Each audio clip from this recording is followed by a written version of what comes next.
Uummanni naannoo Oromiyaa hidha haaromsa guddicha Itoophiyaa firmaannaa olaanaa taasisaa akka turetti gaafatamaa waajjira mana maree qindeessaa hirmaannaa uummataa hidha haaromsa guddicha Itoophiyaa kan naannoo Oromiyaa obbo Dheeressaa Tarrafaa ibsan. Hojjettoonni mootummaa, abbootiin qabeenyaa, daldaltoonni akkasumas Itoophiyaanonni biyya keessaa biyya alaa jiran, Oromoonni biyya keessaa biyya alaa jiran hirmaannaa bal'aa taasisaniiti kan jiru.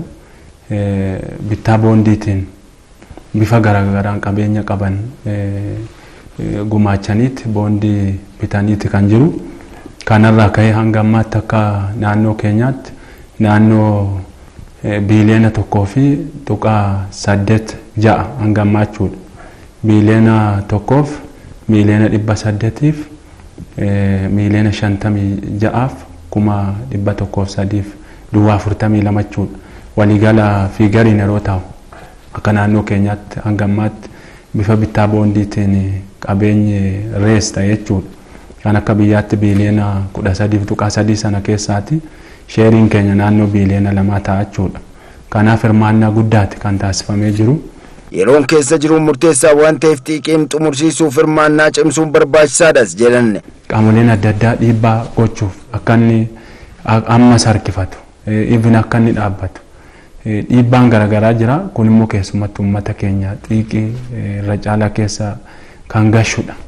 Kanaaf hirmaannaan kun amma xiqqoo kan qorree jiru kun keessumatti waggaa salgaffaasaa amma bitootessa 24 dhufu kana kan inni kabajamu akka biyyaatti.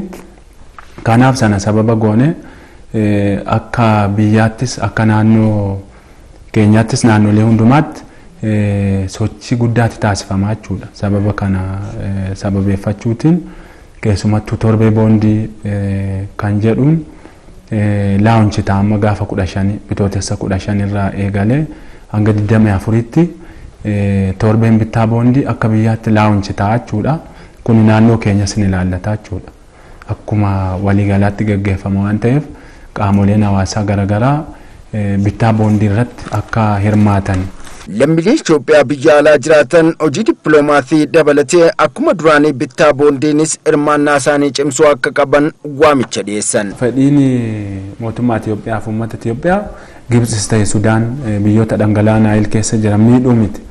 Equitable karaa ta'een karaa eenyuyyuu miidhe jechuudha. Nutis karaa miidhamne biyyoonni keessumatti Gibxis ta'e Sudaan akka miidhamne karaa qaama hunduu keessaa fayyadamuun fedhiin keenya jechuudha.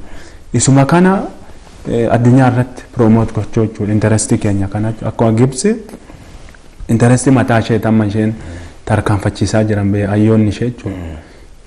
Inni interestii selfish ta'e kan of jaallachuu irratti hundaa'e jechuun kan yeroo kolonii jechuudha kan boodatti hafe isa kan amma kan isaan tarkaanfachiisaa jiran.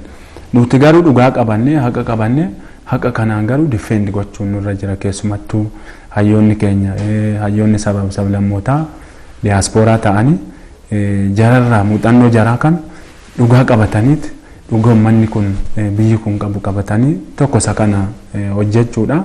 Kan biraa immoo maallaqaanis hirmaachuu. Maallaqaanii amma danda'an akkuma kana dura godhanii kan dura diaasporaan hirmaateera. Isa kan ammas hirmaannaa kana cimsanii akka itti fufan dhaamuu barbaada.